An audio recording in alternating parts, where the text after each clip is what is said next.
My parents secretly drained my life savings and pawned my custom workstation on Christmas morning to fund my golden child brother's luxury loft downtown. They laughed in my face and told me to be a team player for the family, completely unaware that I had just been appointed as the lead cybersecurity auditor for my father's entire financial firm. I am Liam, and I am 26 years old. On what was supposed to be a quiet, peaceful Christmas morning, I woke up to discover that my own parents had stolen my high-end computer workstation and completely emptied my life savings. They did this just to buy my older brother a down payment for a luxury condo he had absolutely no business living in. While I was standing there in our living room, staring at the empty space on my desk where my livelihood used to sit, and begging for my own money back just so I could pay my upcoming rent, my father looked me dead in the eye and said the words that broke our family forever. He said, "Your brother needs this more than you. Stop being selfish and think about the family."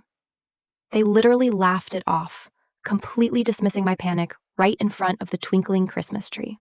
But there was one massive thing they didn't know. The massive financial firm my father worked for was about to be acquired, and I was the senior cybersecurity consultant hired to audit his entire department. And now they are desperately begging me not to press charges, not to ruin their pristine reputation, and to save them from total financial ruin. Before I tell you exactly how I destroyed their perfect little illusion and took back everything they stole from me, hit that like button if you believe in justice and setting hard boundaries. And don't forget to let me know where you're watching from in the comments below. Your support means the world to me. Now, let's go back to where this absolute nightmare actually began. I still remember the smell of cinnamon and pine that morning. It is funny how your brain holds on to the most mundane, comforting details right before your entire world shatters into a million jagged pieces. For 2 solid years, I had been saving up every single penny I could legally get my hands on. I was working freelance tech support and back-end coding, taking grueling night shifts and debugging incredibly messy code for startups just to build a small nest egg. My dream was incredibly simple.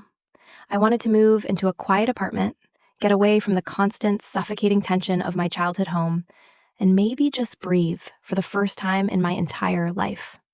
I had just purchased a custom-built, incredibly powerful workstation for $6,500. It wasn't a toy for playing video games. It was my livelihood. It was the very machine I used to pay my bills, handle my freelance clients, and climb my way out of the toxic dynamic of my family. I had even paused my 401k contributions just to save enough cash to afford this machine and my future security deposit. My brother Caleb is 30. In my family, he is the undisputed golden child. He is the kind of guy who could set a house on fire, and my mother would somehow blame the match for being too flammable.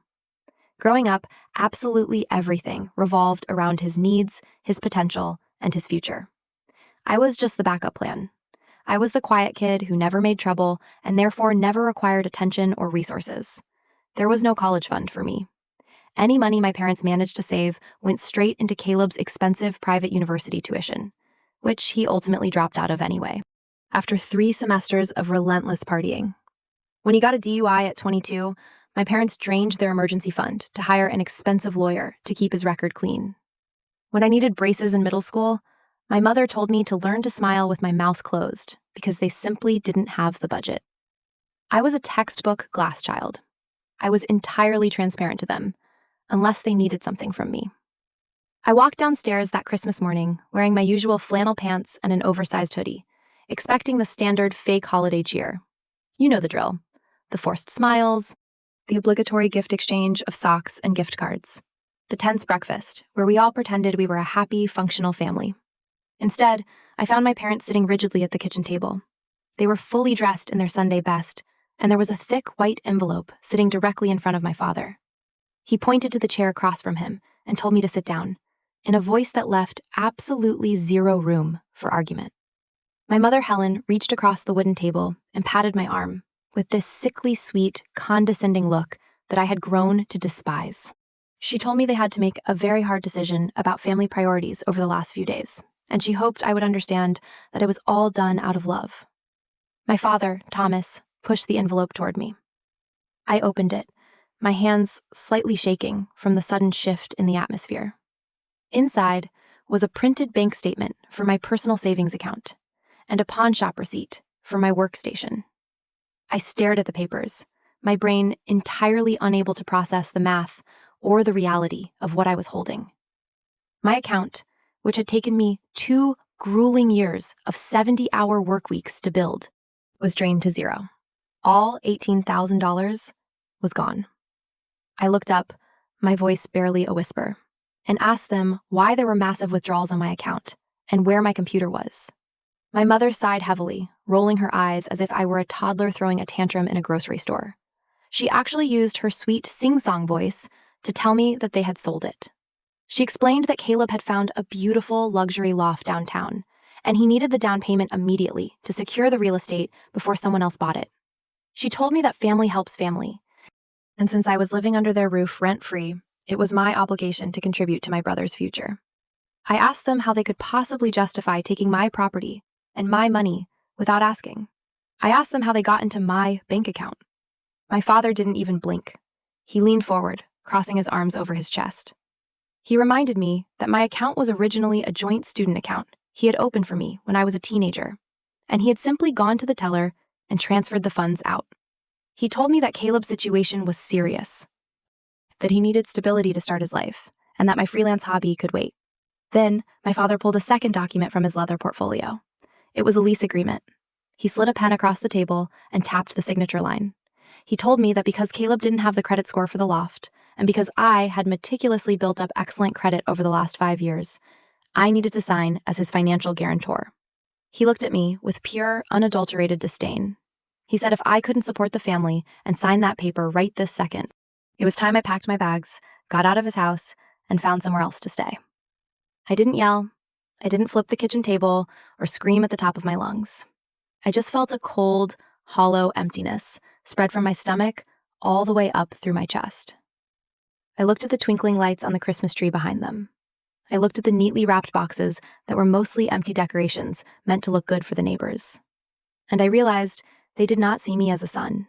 They never had. They saw me as a resource, an ATM, a disposable tool to fund their favorite child's reckless lifestyle. I pushed the guarantor paper back across the table. I stood up, my chair scraping loudly against the hardwood floor.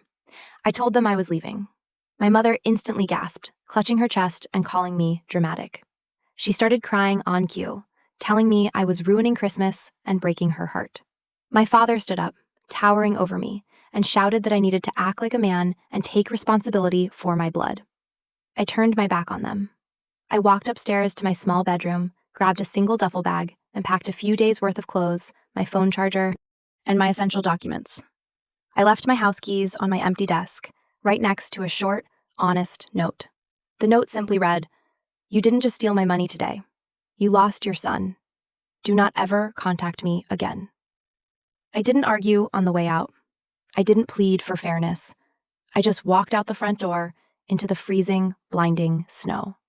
As I trudged down the icy sidewalk, the cold wind biting fiercely at my face, I pulled out my phone and checked my banking app. It was true. The money I had starved myself to save was entirely gone, replaced by a single withdrawal labeled Family Assistance Transfer. But right below that transaction, a new notification caught my eye. It was an urgent alert from a major credit monitoring bureau. Someone had just initiated a hard inquiry on my social security number. I stopped dead in my tracks in the middle of the snowy street. I thought the absolute worst of this nightmare was over by leaving that house. I thought walking away was the hardest part. I was so incredibly wrong. I spent the first few hours wandering aimlessly around the city, the heavy snow soaking completely through my boots and freezing my toes. I sat on the bench near a closed coffee shop, trying to process the magnitude of the betrayal. Finally, when I couldn't stop shivering, I called my old college roommate, Marcus. Marcus is a profoundly good guy. He's the kind of friend who represents the family you choose for yourself. He didn't ask a million probing questions when I showed up on his doorstep 2 hours later, looking like a frozen, traumatized stray dog holding a single duffel bag. He just took one look at my face, tossed me a thick woolen blanket, pointed to his lumpy living room couch, and handed me a steaming cup of black coffee. Marcus's apartment smelled faintly of stale pepperoni pizza and cheap lavender laundry detergent. But to me, in that exact moment, it felt like a billionaire's fortress. Sitting on that sagging couch, with my hands wrapped around the warm mug, my phone started buzzing relentlessly on the coffee table. The screen lit up with text after text. The barrage had begun. First, it was my mother. She demanded to know where I was, typing in all caps that I was being completely unreasonable and ruining the family holiday. She told me that Caleb was incredibly stressed because of my selfishness. Then came a long, furious text from my father. I read it word for word. "You think you can just walk away from this family? Family isn't a choice, Liam. You owe us for putting a roof over your head and feeding you for 26 years. You will come back here, apologize to your mother, and sign that lease. Stop playing the victim." I didn't reply to a single word. I just sat there, reading the messages, letting the venom sink deeply into my pores. Then Caleb texted.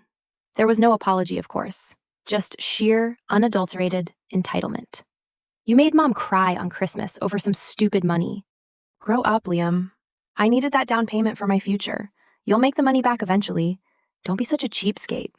I opened Instagram out of sheer morbid curiosity, and there it was, at the very top of my feed. Caleb had just posted a perfectly curated, filtered photo of himself standing in an empty, high-end loft with gorgeous floor-to-ceiling windows overlooking the city skyline. He was holding a glass of champagne. The caption read, "Finally moving up in the world.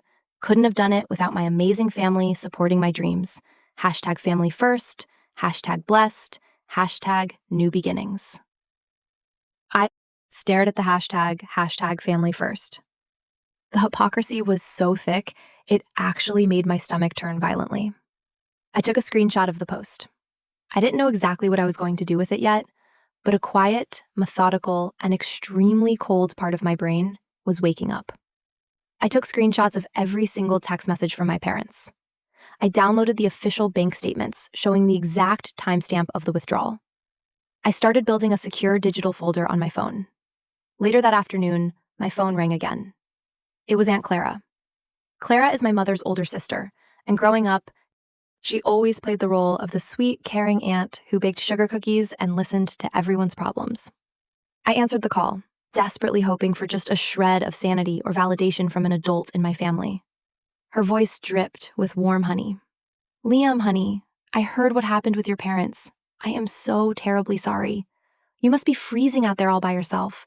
Where are you staying? Let me come bring you a hot meal and some clean clothes." For a split second, my guard dropped. I almost gave her Marcus's address. I almost leaned into that offered comfort because I was so desperately lonely. But the years of living in the shadows of my manipulative family had taught me to read between the lines. The slight, breathless urgency in her tone simply didn't match her sweet words. It felt calculated. I gave her a very vague answer, telling her I was at a cheap motel near the interstate highway. We hung up, and less than 45 minutes later, my mother texted me, demanding to know why I was wasting my limited money at a motel instead of coming home to face my responsibilities. Aunt Clara wasn't an ally. She was a spy. She was a flying monkey, sent by my mother to track me down. The harsh reality of my situation hit me like a freight train. The next morning, Monday rolled around. The holiday weekend was over, and I was scheduled to deliver a massive code migration for a major tech client. Without my custom workstation, I was entirely crippled. I couldn't run the heavy processing software on my phone. I had to walk 3 miles in the freezing cold to the public library, log on to a sluggish, virus-ridden public computer, and try to piece together my work through my cloud backups. It was utterly humiliating. Every time a librarian walked by and glanced at my screen, I felt like a trespasser pretending to be a professional. To make matters infinitely worse, a toxic coworker named Leo caught wind of my technical difficulties. Leo had always been insanely jealous of my output and my relationship with upper management. He immediately saw blood in the water. He started CCing my manager on internal emails, passive-aggressively offering to take over Liam's migration project since he clearly lacks the reliable hardware and personal stability to meet our company's professional standards. I was fighting a brutal war on 2 fronts. I sat in that quiet library, staring at the painfully slow monitor, gripping the edge of the wooden desk until my knuckles turned stark white. The sheer pressure of potentially losing my primary income, on top of losing my savings in my family, threatened to break my mind. But instead of breaking, I focused entirely on the rage. I channeled every ounce of anger into my fingertips. I typed out lines of complex code with a manic, obsessive precision. I was not going to let Leo steal my project. And I certainly was not going to let my parents turn me into a homeless, unemployed statistic. On Wednesday, the tension finally boiled over into a public spectacle. I had managed to borrow an old, clunky laptop from Marcus and went directly into the corporate office to present my finished project in person, to secure my contract and my salary. I was sitting in the sleek, glass-walled lobby of my building, going over my presentation notes when the automatic sliding doors opened. My parents walked in. Aunt Clara had clearly done some deep digging and found out the exact address of my workplace. My father marched straight across the marble floor toward me. His face was red with suppressed anger, while my mother trailed closely behind him, looking appropriately devastated and dramatic. Right there in the lobby, with 2 receptionists and several of my coworkers watching closely, my father slammed a folded piece of paper onto the glass coffee table in front of me. "You left without signing the guarantor agreement," he growled, keeping his voice low but incredibly menacing. "The leasing office needs it by noon. You are going to sign it right now, or I will walk upstairs to your manager's office and have a very long conversation about your character and your total lack of integrity." He genuinely thought the threat of public humiliation in my professional environment would make me fold. He thought I was still the terrified little teenager who used to hand over his summer job money so Caleb could buy concert tickets. I stood up slowly. I didn't whisper. I didn't cower. I spoke clearly, projecting my voice so the security guard standing near the front desk could hear every single word I said. "You stole my life savings and sold my personal property to fund a loft for a 30-year-old man," I said, staring directly into my father's eyes. "If you do not turn around and leave this building in exactly 10 seconds, I am having security physically remove you for trespassing. And then I am going straight to the police station to file felony theft charges against both of you." My mother gasped loudly, clutching her pearl necklace like a bad soap opera actress. "Liam, how can you speak to your own father that way? Have you lost your mind?" "5 seconds," I said, my voice completely devoid of any emotion. I did not break eye contact with my father. His jaw clenched so hard I thought his teeth would crack.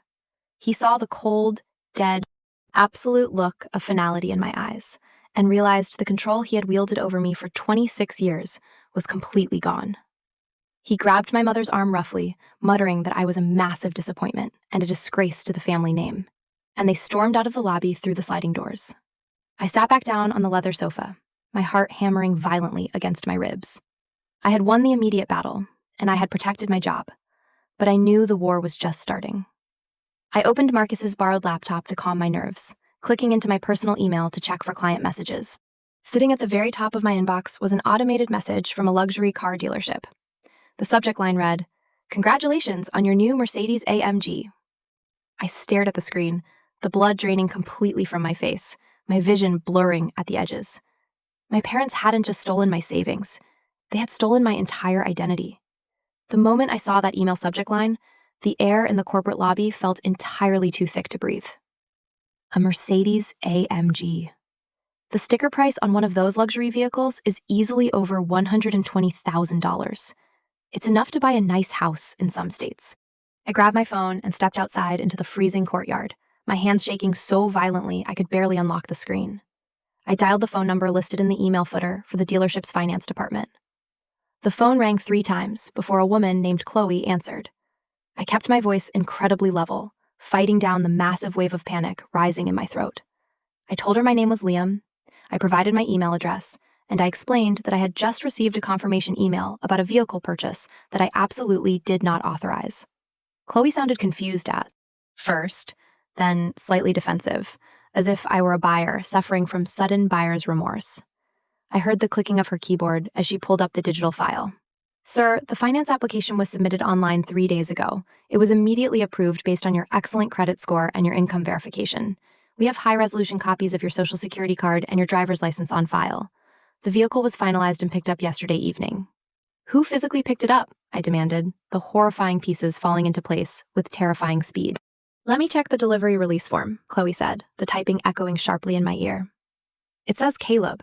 He stated he was your older brother and that you were stuck at work closing a big deal, so you authorized him to sign the final delivery papers and drive the vehicle off the lot as a surprise gift for the family. I closed my eyes, leaning heavily against the brick wall of my office building. Caleb. He hadn't just used the cash they stole for his luxury loft. He had taken my pristine identity to finance a six-figure luxury sports car just to complete his fake wealthy guy persona. I thanked Chloe, told her explicitly and clearly that the loan was completely fraudulent and a result of identity theft, and hung up. I stood in the bitter cold for a long time. My own brother had committed a massive felony against me, and my parents had undoubtedly facilitated it. But the burning question remained.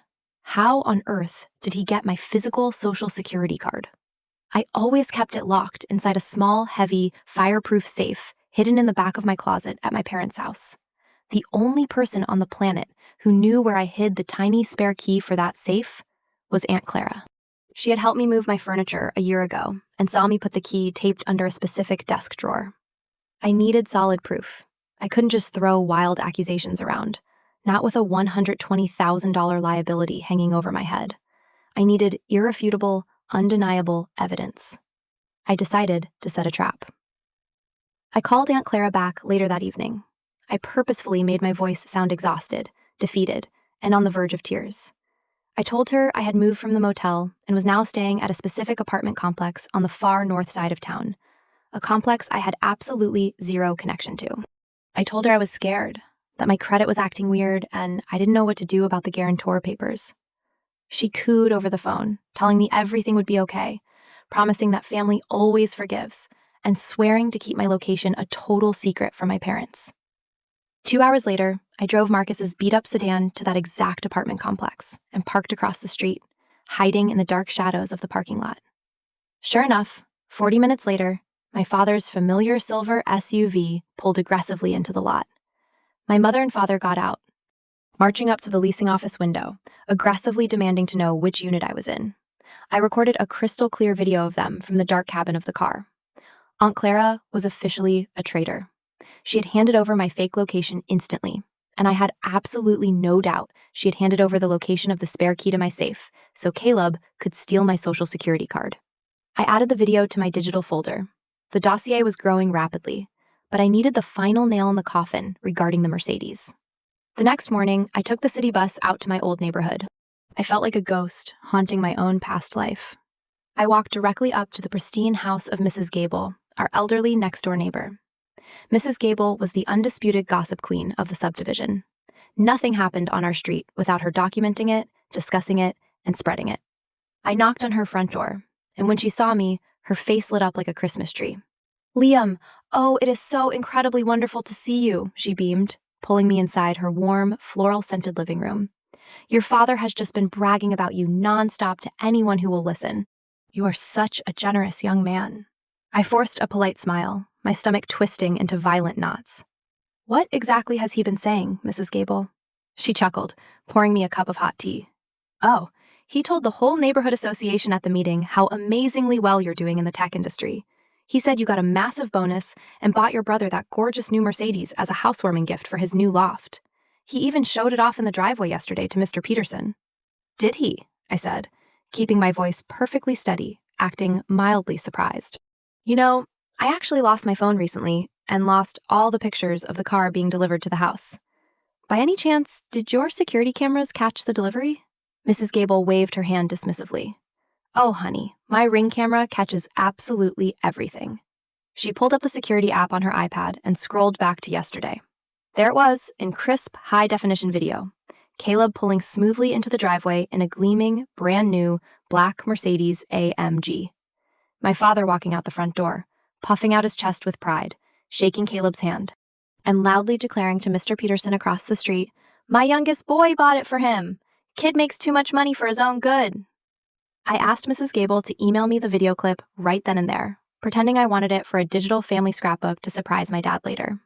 As soon as the large video file hit my inbox, I thanked her, left my tea untouched, and walked out. I didn't go back to Marcus's apartment.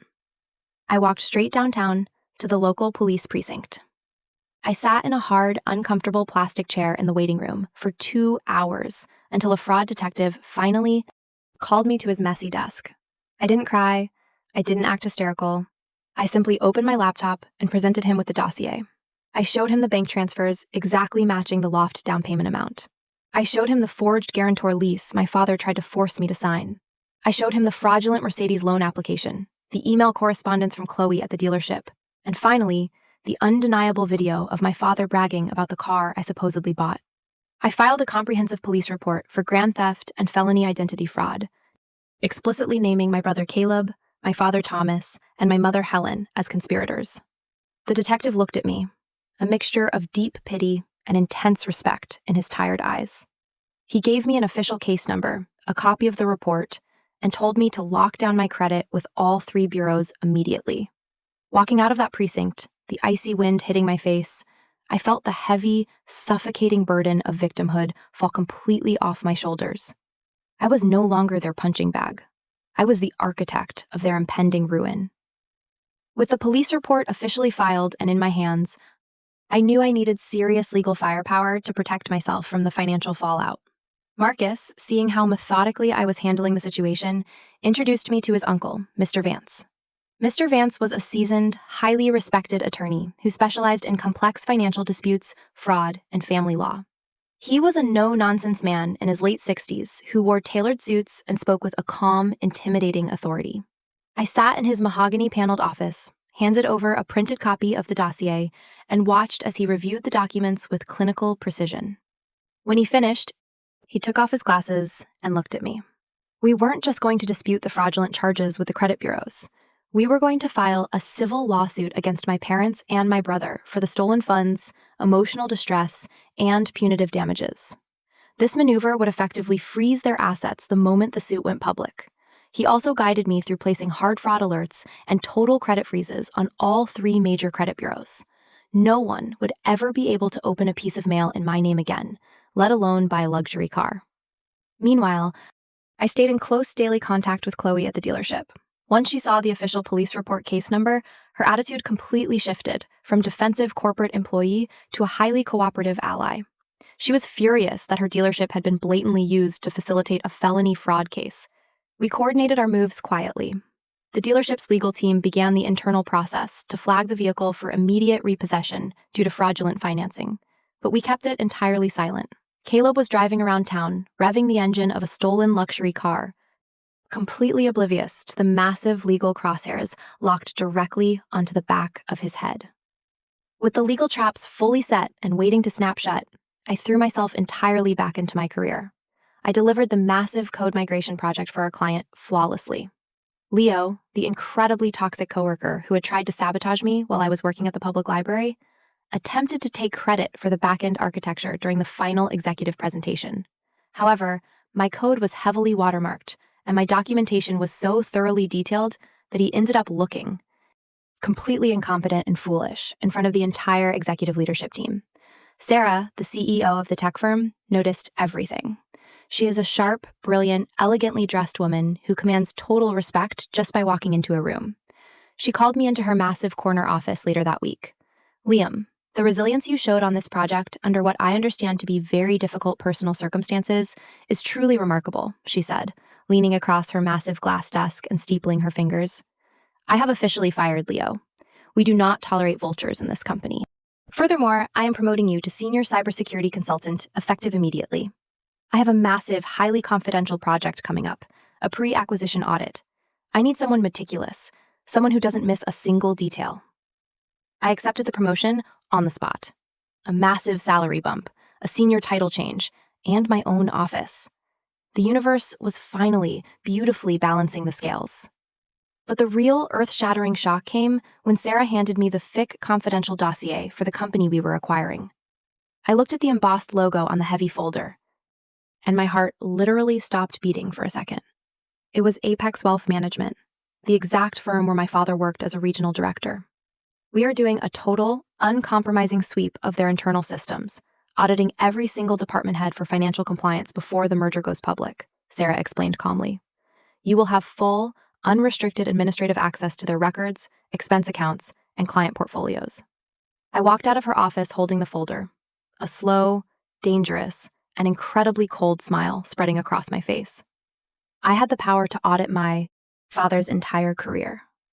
I knew for a fact, from years of listening to him brag at the dinner table, that he often blurred the ethical lines with corporate expense accounts and client funds to maintain his wealthy lifestyle. He had built his entire massive ego on his corporate title and his perceived power. And now, by pure twist of fate, I held the absolute keys to his kingdom. That evening, a cold, formal email arrived in my personal inbox. It was from my father. Liam, this childish tantrum of yours has gone on long enough. Your mother is a wreck and crying every day. We are having lunch at the Silver Diner on Sunday at exactly noon. You will be there, and we will discuss exactly how you are going to fix the mess you made with the condo leasing office by ignoring their calls. Do not test my patience. I stared at the glowing screen of my laptop. He was still trying to give orders. He still thought he held the cards and could bully me into submission. I opened my legal folder, checked the repossession status update with Chloe, and reviewed my brand new unrestricted audit credentials for Apex Wealth Management. The storm was fully prepped. I hit reply and typed a single, simple sentence. I will see you on Sunday.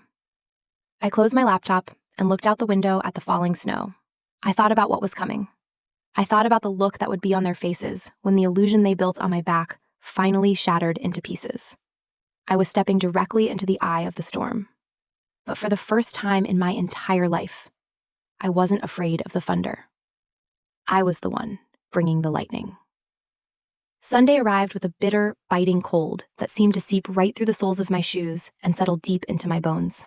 The location my father had chosen for this mandatory family meeting was the Silver Diner. It was exactly the kind of place my parents usually avoided like the plague. It was a local, run-down, greasy spoon establishment on the far industrial edge of town. It was the kind of place with sticky, peeling, laminated menus, cracked red vinyl booths patched with duct tape, and the permanent, heavy smell of frying bacon and old coffee hanging in the stagnant air. My father had chosen this specific location because it was miles away from their pristine, upper-middle-class neighborhood and their exclusive country club. He did not want any of his wealthy friends or his corporate colleagues to accidentally witness him having to discipline his rogue, rebellious son in public. To him, image was absolutely everything.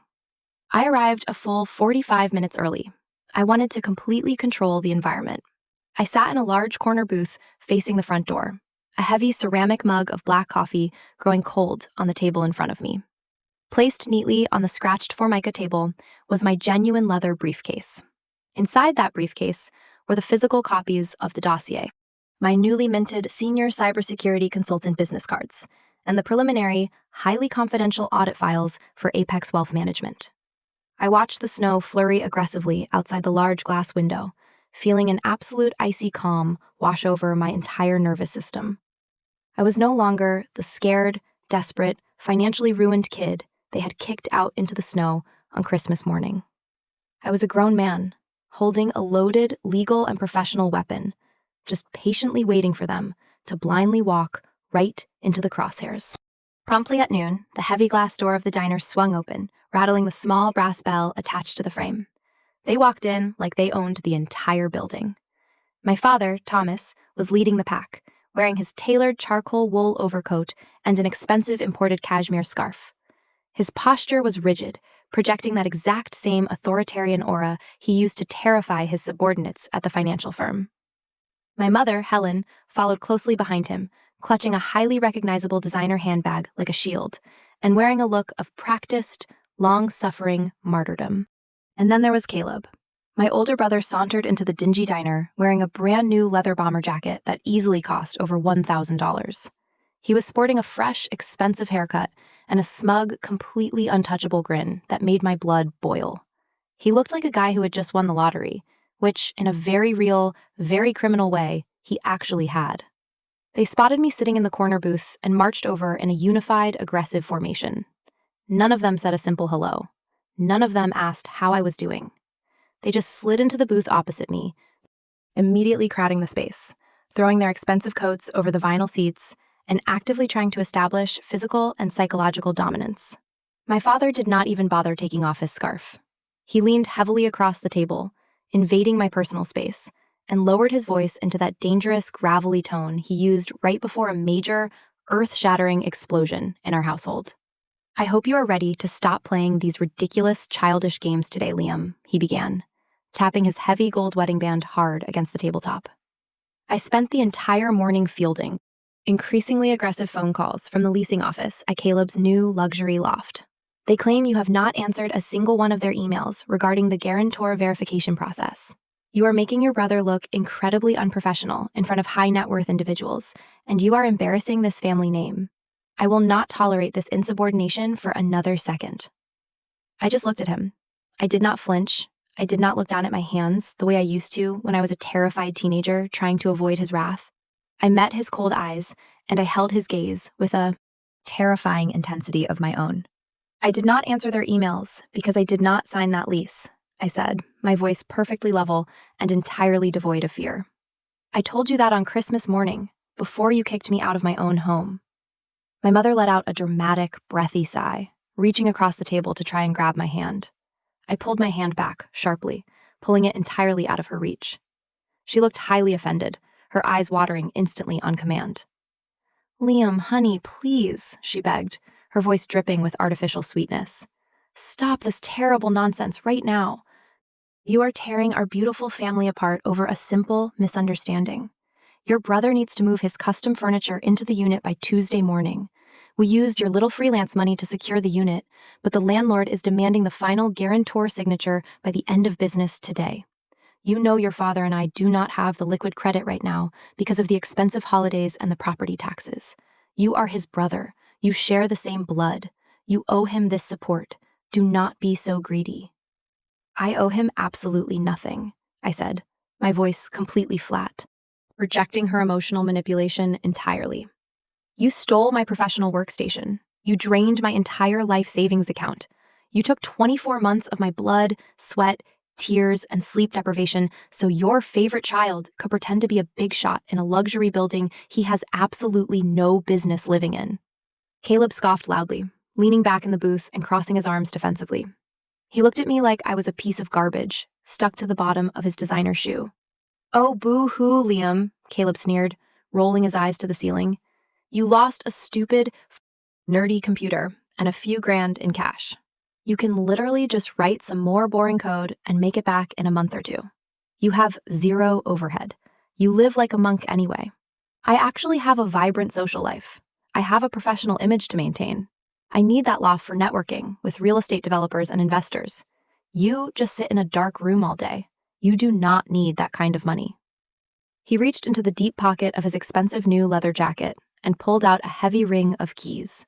He casually, arrogantly, tossed them onto the table right in front of me. The unmistakable silver crest of the Mercedes logo caught the harsh fluorescent light of the diner, glinting brightly. He smirked at me, gesturing to the keys with a lazy flick of his wrist. "Look, little brother, if you are so insanely bitter about the cash, I will let you take the new ride for a spin around the block later," Caleb offered, his tone dripping with profound condescension. "It handles like an absolute dream. Dad helped me pick it out at the dealership. But right now, you need to pull out your phone, call the leasing agent on speakerphone, and verbally confirm your social security number and your signature so I can finally get my loft keys. Stop acting like a spoiled, jealous brat." The sheer, unadulterated audacity of his words was almost breathtaking. He had stolen my identity. He had committed a major federal felony to buy a $120,000 luxury sports car in my exact name, and he was sitting across from me in a cheap diner, calling me a spoiled brat, while dangling the stolen keys directly in my face. My father crossed his arms, nodding in firm agreement with Caleb's assessment of the situation. "You heard your brother," my father said, his voice dripping with absolute authority and a hint of a final warning. "Take out your phone right now. Make the call to the leasing office. If you do this, and you formally apologize to your mother for your horrific, disrespectful behavior over the last week, we will allow you to come back to the house for our traditional Sunday dinners. We will forgive this little rebellion. But if you walk out of this diner without making that call, you are permanently cut off. You will be dead to us, Liam. There will be no family support. There will be no future inheritance. There will be no college fund for any future children you might have. You will be entirely on your own in a very cruel world." They sat there, a completely united front of severe toxicity, staring at me, waiting for me to break under the immense pressure. They truly, deeply believed that the threat of losing their approval and the threat of losing a potential inheritance would force me to my knees in submission. They thought I was still that desperate, lonely kid begging for scraps of their affection. I looked at my mother's fake, perfectly timed tears. I looked at my father's puffed-up chest and his arrogant scowl. I looked at Caleb's highly punchable face and the stolen Mercedes keys sitting on the scratched table between us. The trap was fully set. The bait was placed, and they had just gleefully walked right into the dead center of it. I did not reach for my smartphone to call the leasing office. Instead, I reached for the heavy brass latches on my leather briefcase. I am not calling the leasing office, I said, my voice eerily calm, cutting through the ambient diner noise like a surgical scalpel. But you are absolutely right about one thing, Dad. This little rebellion is completely over. Because as of today, I am entirely on my own, and you three are about to face the real world. I snapped the heavy brass latches of my briefcase open simultaneously. The sharp metallic click echoed over the table, making my father blink in surprise. A tiny microscopic fracture appeared in his highly confident facade. I reached inside, pulled out a thick, meticulously organized stack of legal papers, and placed them squarely in the exact middle of the table, right next to Caleb's stolen Mercedes keys. What on earth is this garbage? My father demanded, eyeing the thick stack of documents, like they were a radioactive bomb. That, I said, leaning forward slightly, resting my forearms on the table, is a certified copy of the official police report I filed 3 days ago, downtown. The charges are grand theft and felony identity fraud. It names all three of you as active, willing conspirators in a criminal enterprise against me. The color instantly and violently drained from my mother's face. She actually stopped breathing for a full second, her hand flying up to cover her mouth. Caleb let out a highly nervous, high-pitched laugh, looking around the diner frantically to see if anyone else was watching our booth. You are bluffing, Caleb stammered, his confident smirk completely dissolving into panic. You did not go to the cops. You wouldn't dare do that to your own blood. You are just trying to scare us. I did, I replied smoothly, my voice as hard as granite. And I did not stop there. I finally pulled my smartphone out of my pocket. I unlocked the screen and opened my secure email application. I had spent the entire morning drafting a single, comprehensive, highly detailed mass email. I had attached the police report. I had attached the screenshots of Caleb's arrogant Instagram posts. I had attached the forged guarantor documents. I had attached the fraudulent car loan paperwork provided by the dealership. And finally, I had attached the high-definition security camera video of my father loudly bragging to Mrs. Gable about the car in the driveway. I looked at the three of them, my thumb hovering directly over the blue send button. On the recipient list of this email, I explained, my voice steady, cold, and entirely merciless, is the senior property manager of the luxury loft building. Next is Chloe, the senior finance manager at the Mercedes dealership. Next is Aunt Clara, Uncle Dave, Cousin Simon, and every single prominent member of our extended family tree. And finally, just for good measure, I have included the entire executive board of the Homeowners Association in your pristine, heavily gated neighborhood. My father lunged forward violently, trying to grab my wrist across the table to stop me. Liam, put that damn phone away right this second. Are you completely out of your mind? You will ruin everything. I pulled my hand back effortlessly, out of his reach, and pressed send. It is already gone. For 3 agonizing, perfectly silent seconds, the entire world seemed to stop spinning. And then, the digital symphony of destruction began. My father's phone buzzed aggressively in his heavy coat pocket. My mother's phone chimed a bright, cheerful notification sound from inside her designer purse. Caleb's phone lit up brightly on the table, displaying a new high-priority message alert. I sat back against the hard red vinyl booth, crossed my arms, and watched the sheer, unadulterated devastation unfold in real time. My mother frantically scrambled to open her phone.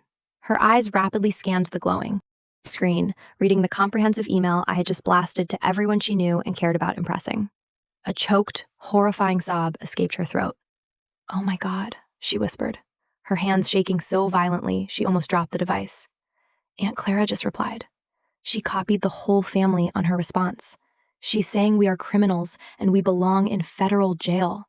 Liam, how could you do this to my social reputation? The HOA president is on this email chain. I can never show my face at the club again. Caleb was staring at his own screen, his jaw practically hitting the sticky table. "The landlord," he said, his voice cracking violently like a terrified teenager's. The landlord just emailed back.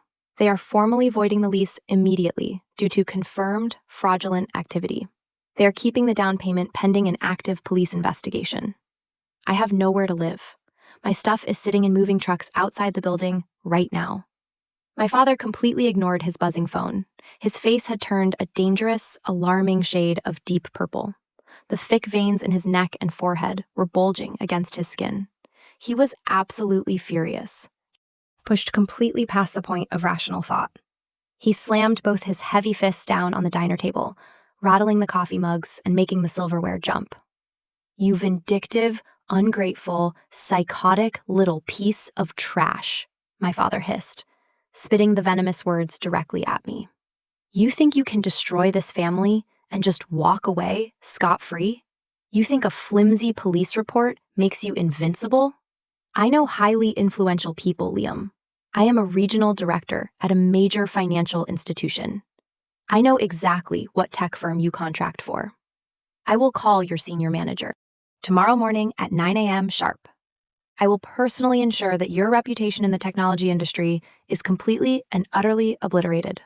You will never write another line of code in this city again. I will make sure you are fired, blacklisted, and buried in legal debt before the end of the business day." He sat back against the booth, breathing heavily, looking at me with pure hatred. He truly believed he had just played his ultimate trump card. He thought he still held the absolute power to crush my livelihood and starve me out. I smiled. It was not a happy smile. It was a cold, highly predatory smile. I reached back into my open briefcase and pulled out one final, heavy, meticulously bound folder. It was heavily embossed with the shiny gold corporate logo of Apex Wealth Management. I slid it slowly across the table until it rested directly in front of his shaking hands. "You should probably check your corporate email before you make any more threats about my career, Dad," I said quietly, enjoying the sheer confusion washing over his red face. He looked down at the folder, instantly recognizing his own company's highly classified branding. His brow furrowed in deep, troubled confusion. He opened the heavy cover. Sitting right on top was a certified copy of my new permanent employment contract signed personally by Sarah, the CEO. Right below that contract was the official, legally binding notice of the pre-acquisition corporate compliance audit. As of Friday afternoon, I was officially promoted to senior cybersecurity consultant at my firm, I explained, watching his arrogant eyes widen in sheer horror as he read the legal documents. My very first assignment as the team lead is a massive, highly comprehensive, uncompromising compliance audit of Apex Wealth Management ahead of a hostile corporate takeover. I have been formally granted full, unrestricted, Tier 1 administrative access to your entire department's internal servers, your emails, and your financial ledgers. My father stopped breathing. The aggressive, domineering posture completely vanished in a millisecond, replaced by sheer, unadulterated terror. "I spent last night doing a preliminary sweep of your specific division," I continued, leaning in close so only he could hear the poison in my voice. "I looked deeply at your corporate expense accounts. I looked at the client entertainment funds you have been solely managing for the last 3 years. I saw the highly creative accounting. I saw the lavish steakhouse dinners, the luxury golf trips to Pebble Beach, and the phantom consulting fees paid to fake LLCs that you authorized to maintain this wealthy, fake lifestyle you pretend to have. It took me less than 3 hours of digging to find over $55,000 in completely undocumented, highly illegal discrepancies." My mother stopped crying instantly and looked at my father in absolute horror. The threat of a ruined reputation was suddenly overshadowed by the threat of total financial ruin. "Thomas, what is he talking about? What did you do?" My father could not speak. He was staring at me like I was a ghost, or a terrifying monster he had accidentally created and unleashed upon himself. His mouth opened and closed, but no words came out. "If you ever threaten my career or contact my employers again," I said, my voice dropping to a lethal, deadly whisper, "I will not just hand those damning audit findings over to the Corporate Acquisition Board. I will hand them directly to the SEC, the IRS, and the federal authorities. You won't just lose your fancy job, Dad. You will lose your corporate pension, you will lose the house, you will face a massive lawsuit, and you will absolutely go to federal prison. Do you completely understand me?" He was completely broken. The arrogant, untouchable patriarch was gone, leaving only a terrified, aging, pathetic man. Realizing he was entirely at the mercy of the son he had abused, neglected, and stolen from, he slowly, mechanically nodded his head, completely unable to formulate a single spoken word. I stood up slowly from the booth. I picked up my briefcase and snapped the latches shut. I looked at Caleb, who was still staring blankly at the voided lease email on his phone, completely paralyzed by the destruction of his future. I looked at my mother, who was silently sobbing into her shaking hands, realizing her pristine social standing and her financial security were completely dead. And I looked at my father, who was staring blankly at the Apex Wealth Management folder, realizing his entire life was over. "Do not ever contact me again," I said. I turned around and walked out of the Silver Diner, pushing through the heavy glass doors and stepping back into the freezing winter air. The fallout from that Sunday afternoon at the diner did not happen all at once. It was not a sudden, fiery explosion that provided instant gratification. Instead, it was a slow, methodical, and agonizing demolition of their entire lives. It was like watching a massive building collapse in extreme slow motion, floor by floor.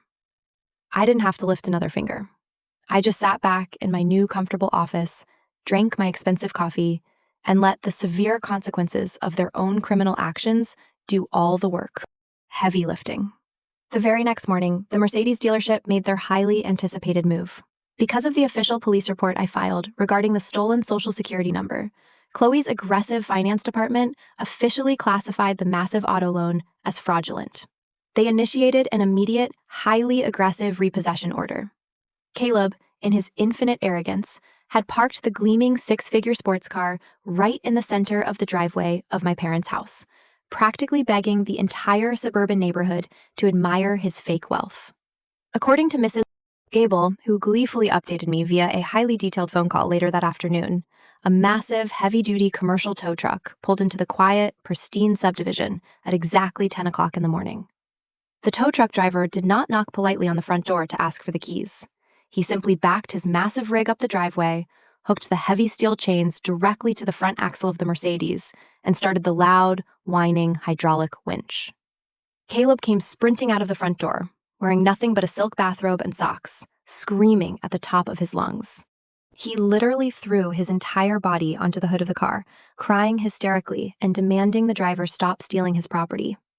The tow truck driver, a massive guy who clearly did not get paid nearly enough to deal with the temper tantrums of spoiled rich kids, simply pulled out a metal clipboard and a highlighted copy of the police report.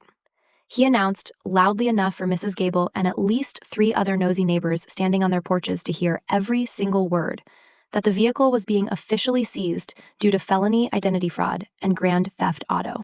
Caleb was forcefully instructed to slide off the hood, entirely humiliated and sobbing like a child, as the beautiful car was dragged down the street, scraping the pavement, and out of his life forever. The HOA rumor mill exploded with the force of a nuclear bomb. My mother's carefully crafted, decades-long image as the perfect, wealthy suburban matriarch was entirely incinerated by noon. She started receiving passive-aggressive text messages from the country club ladies, asking if they needed a charity donation to help with their legal troubles. But the real devastating destruction was happening quietly in the corporate world. I strictly kept my word to my father. I did not proactively send his fraudulent expense reports to the federal authorities. I simply did my job. I submitted the unedited, highly accurate, mathematically indisputable compliance audit to the acquisition board at my tech firm. When Apex Wealth Management's senior executive team saw the undeniable proof of Thomas's creative accounting and embezzlement of $55,000 in client funds, They panicked entirely. By Wednesday afternoon, my father was publicly escorted out of his massive corner office by 2 armed corporate security guards. He had to walk past his entire department, carrying a small cardboard box of his personal belongings. They did not press criminal charges, likely wanting to desperately avoid a massive public relations scandal and a drop in stock price right before the merger was finalized. But they stripped him of his regional director title immediately. He was pulled into a brutal HR meeting and given a terrifying choice: face a highly publicized firing and a massive civil lawsuit to recover the stolen funds, or accept a forced, immediate early retirement with his corporate pension severely penalized and garnished to repay every single cent of the embezzled money. He took the forced retirement. He walked out of that building in total disgrace, his decades-long career ending not with a gold watch and a retirement party, but with a humiliating perp walk to the parking lot. With the massive corporate salary gone, the social prestige vanished into thin air, and their neighborhood standing completely ruined. The highly toxic family dynamic violently turned inward. They were like starving wolves trapped in a cage. They had no one left to blame, manipulate, or steal from, so they turned their rage entirely onto each other. My father viciously blamed Caleb for the public humiliation of the tow truck incident in front of the neighbors, and for the total loss of the loft down payment money that was now locked in legal escrow. My mother blamed my father for getting caught embezzling, losing his highly lucrative job, and cutting off their lavish cash flow. And Caleb, true to his incredibly selfish, narcissistic nature, blamed both of them for not hiring an expensive lawyer to protect him from me. Caleb was facing a massive mountain of legal trouble because the police investigation into the identity theft was still actively proceeding. The dealership was aggressively pressing charges for the fraudulent loan origination, and Caleb was staring directly down the barrel of a potential felony conviction that would ruin his life forever. In a desperate, frantic attempt to save himself from actually going to state prison, Caleb demanded that my parents hire a high-powered, expensive criminal defense attorney. But they simply did not have the cash. My father's heavily penalized pension barely covered their current mortgage and their massive credit card debt. Furthermore, my savings that they had stolen were completely locked down by the condo property management, pending the outcome of the fraud investigation. So they started cannibalizing their own lives.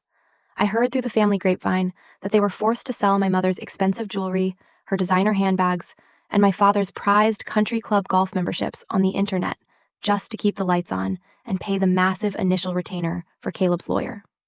The golden child, the boy they had sacrificed my entire life to protect and elevate, had finally become the heavy anchor that was dragging them all straight to the bottom of the ocean. And I watched it happen from a safe, comfortable distance, feeling nothing but a profound, unshakable sense of peace. 3 months later, the final nail was driven into the coffin.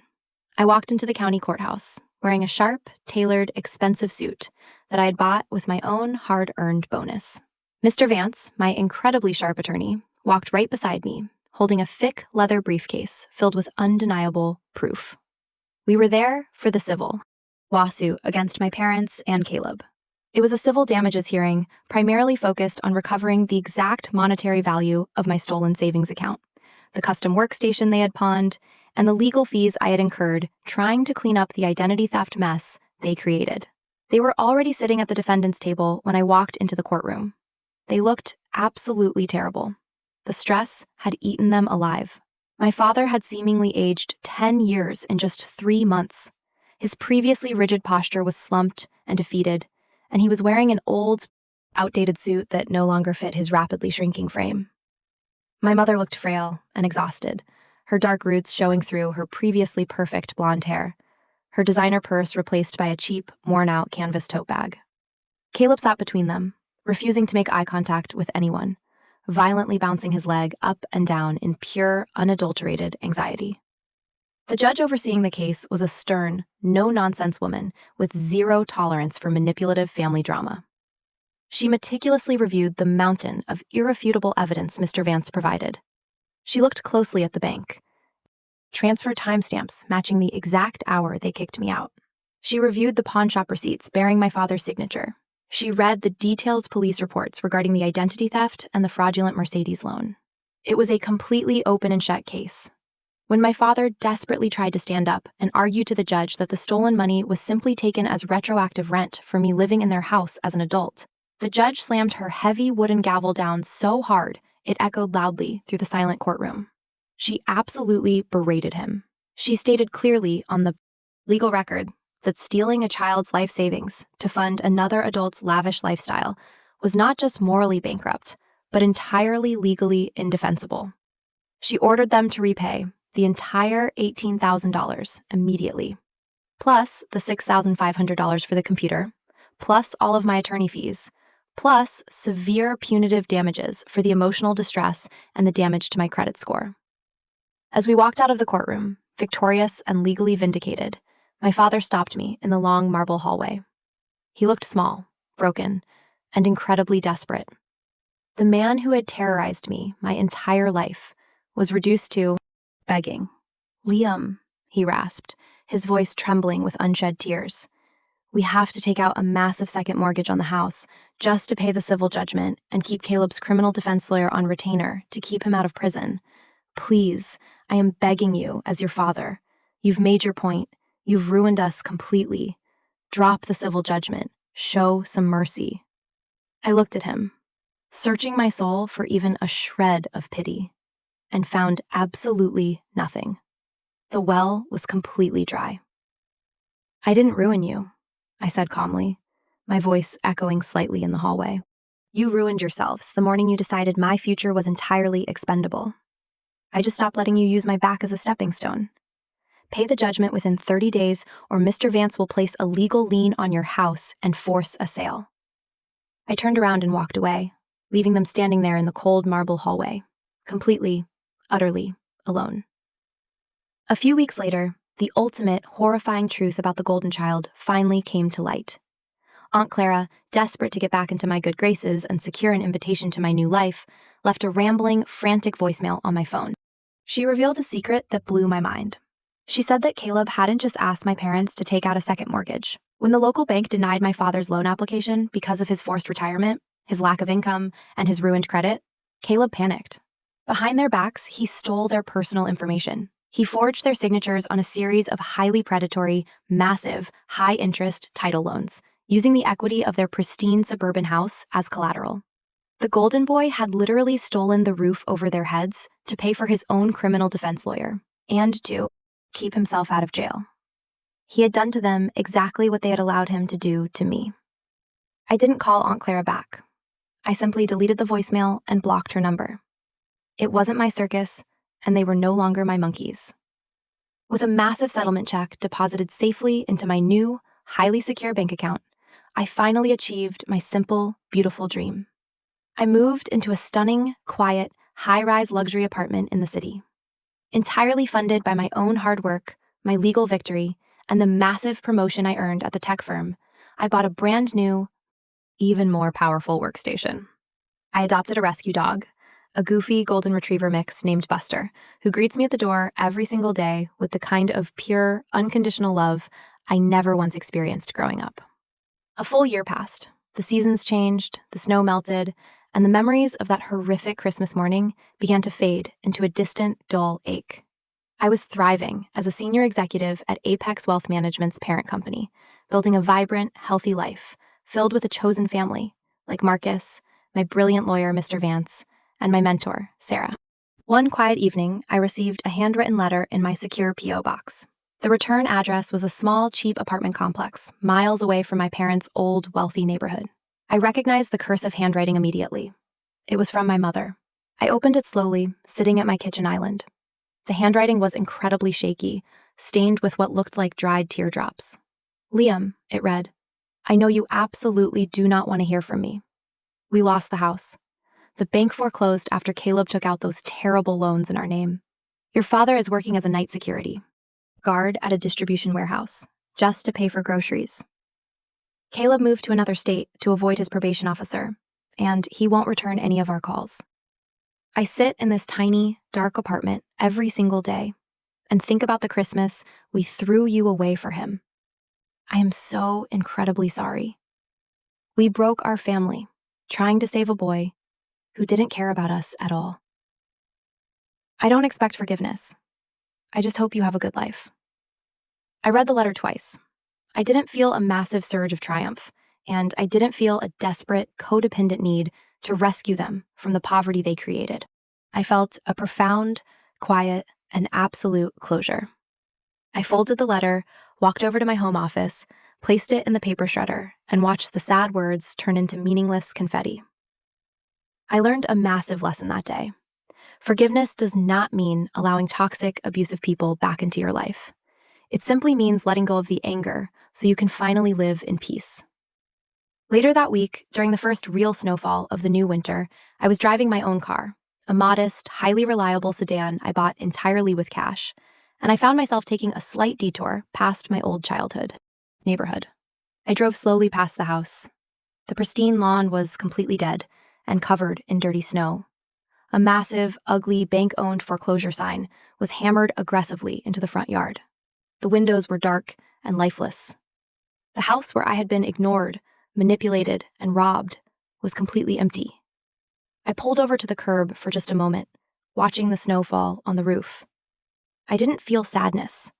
I didn't feel the need to mourn the loss of a potential inheritance or a family that never truly existed. I felt an incredible, overwhelming sense of absolute freedom. I had won the custody of my own dignity.